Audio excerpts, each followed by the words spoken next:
Hello everyone, my name is Bubble and welcome to my channel Bubble की क्लासेस। आज हम स्टार्ट करने वाले हैं chapter number 6 lines and angles. So इसकी एक्सरसाइज पे पहुंचने से पहले हम कुछ बेसिक सी टर्म्स और कॉन्सेप्ट्स के बारे में जान लेते हैं, जिससे कि जब हम करेंगे एक्सरसाइज के क्वेश्चंस तो वो होने वाले बहुत ही ज़्यादा आपके लिए कन्वीनियंट। सो स्टार्ट करते हैं हम फर्स्ट कॉन्सेप्ट से, दैट इज़ पॉइंट।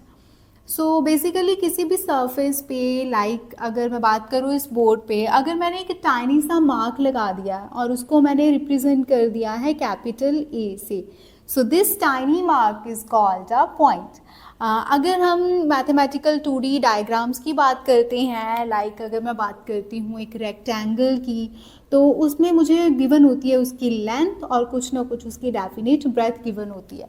लेकिन अगर हम बात करें इस पॉइंट की, तो पॉइंट में किसी भी तरह की कोई भी डायमेंशन नहीं होती, ना ही कोई इसमें लेंथ होगी, no length, no width and no height. Simply जब हम कुछ इस तरह से डॉट लगा देते हैं किसी सरफेस पे या कुछ मार्क लगा देते हैं ऐसा, और उसको रिप्रेजेंट कर देते हैं ए बी सी कुछ भी, तो उसको हम बोल देते हैं पॉइंट। सो अगर हम पॉइंट के एग्जाम्पल्स की बात करें तो हम बोल सकते हैं star in the sky, a sharpened end of a pencil, end of a compass etcetera. अब हम बात करते हैं नेक्स्ट टॉपिक की या नेक्स्ट टर्म की, जो कि यूज़ होने वाली है बहुत ही ज़्यादा इस चैप्टर में, दैट इज़ लाइन।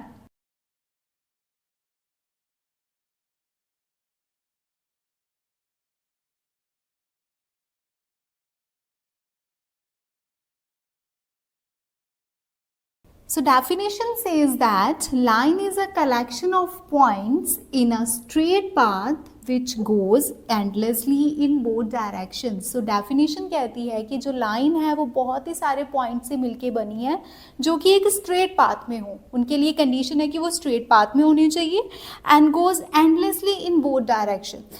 अगर मैं देखती हूँ कि मेरे पास यहाँ पे बहुत सारे dots हैं, बहुत सारे पॉइंट्स हैं, मैंने ज्वाइन कर दिया इन सारे पॉइंट्स को, तो क्या ये एक लाइन बन गई है? नहीं, क्योंकि अभी जो कंप्लीट डेफिनेशन है लाइन की वो हमने यहाँ पे अप्लाई नहीं करी है। वो क्या कहती है? कलेक्शन ऑफ पॉइंट्स तो थे यहाँ पे और वो एक स्ट्रेट पाथ में भी थे, लेकिन जो लाइन है वो एंडलेसली मूव करती है दोनों डायरेक्शन में। अभी यहाँ पे तो कहीं से भी देखने पे पता नहीं चल रहा है कि ये एंडलेसली मूव कर रही है दोनों डायरेक्शन में। अब एंडलेसली शो करवाने के लिए हम क्या करेंगे, दो एरो हेड्स बना देते हैं दोनों साइड्स पे, जो कि बता रहे हैं कि इनकी कोई भी डेफिनेट लेंथ नहीं है, ये इस डायरेक्शन में भी अपनी मर्जी से जितना मर्जी मूव कर सकती है और सिमिलरली इस डायरेक्शन में भी मूव कर सकती है। तो अगर मैं यहाँ पे लिख देती हूँ ए बी, तो इसको रिप्रेजेंट करने का लाइन को वे क्या है, कुछ इस तरह से ए बी, और ऊपर हम टाइनी सी एक लाइन बना देंगे जो कि बताती है कि ए बी लाइन की बात करी गई है। Some examples of line are railway track, roadside lines, electric cables. Next term is line segment. अब इसके नाम से ही क्लियर है कि इसका कुछ ना कुछ जो कनेक्शन है वो लाइन से होने वाला। तो एक्चुअली में जो लाइन सेगमेंट है वो लाइन का ही एक पार्ट है, लेकिन ये लाइन से ही फॉर्म होगा। जैसे हमने अभी एक लाइन बनाई थी कुछ इस तरह से ए बी करके, अब इसी लाइन से मैं लाइन सेगमेंट कैसे फाइंड करूँगी? मैंने इस लाइन का एक छोटा सा पोर्शन ले लिया, मैंने यहाँ से लेके यहाँ तक का पोर्शन ले लिया और उसको कुछ मैंने नाम रख दिया सी डी। अब इसी सी डी जो सेक्शन या सेगमेंट हमने लिया है इसको हम बोल देंगे लाइन सेगमेंट, क्योंकि ये लाइन से ही डिराइव करा हमने। अब लाइन जो थी और लाइन सेगमेंट, उसमें क्या डिफरेंस है? जो लाइन थी उसके दोनों जो एंड्स थे वो इनडेफिनेट थे, यानी उनका कोई फिक्स्ड नहीं है कि यहीं तक है लिमिटेड, ये दोनों डायरेक्शन में एक्सटेंड किए जा सकते थे एंडलेसली।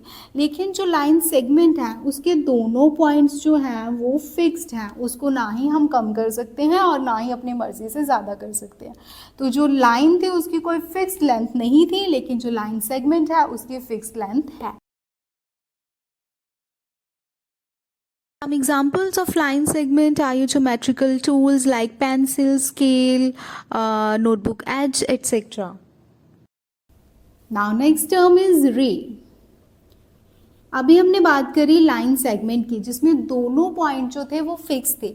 अब हम बात करते हैं रे की। रे में एक पॉइंट फिक्स्ड रहेगा, लेकिन एक पॉइंट जो है उसमें एरो हेड लग जाता है इस तरह से, इसका एक पॉइंट फिक्स्ड है, मतलब इस डायरेक्शन में ये मूव नहीं कर सकता आगे, लेकिन इस डायरेक्शन में ये एंडलेसली मूव कर सकता है। तो जो रेज है उसका ज़्यादातर जो यूज़ है वो होता है एंगल फॉर्मेशन के लिए। लाइक हम सब ने पढ़ा है एंगल्स कितनी तरह के होते हैं। अगर मैं ये सिंपल सा एक एंगल लेती हूँ, राइट एंगल 90 डिग्री एंगल, तो हमें पता है ये दो लाइंस नहीं, दो रे से मिलके बना है, क्योंकि ये भी एक रे है, उसी तरह से ये भी एक रे। ये रे क्यों है? इस डायरेक्शन में ये एंडलेसली मूव कर सकती है, लेकिन this point, this and is fixed. Similarly इस रे के लिए भी इस डायरेक्शन में तो ये मतलब एंडलेसली मूव कर सकती है, लेकिन यहाँ पे ये फिक्स्ड है, यहाँ से ये नीचे और नहीं जा सकती। सो रे का ज़्यादातर यूज़ एंगल फॉर्मेशन के लिए होता है।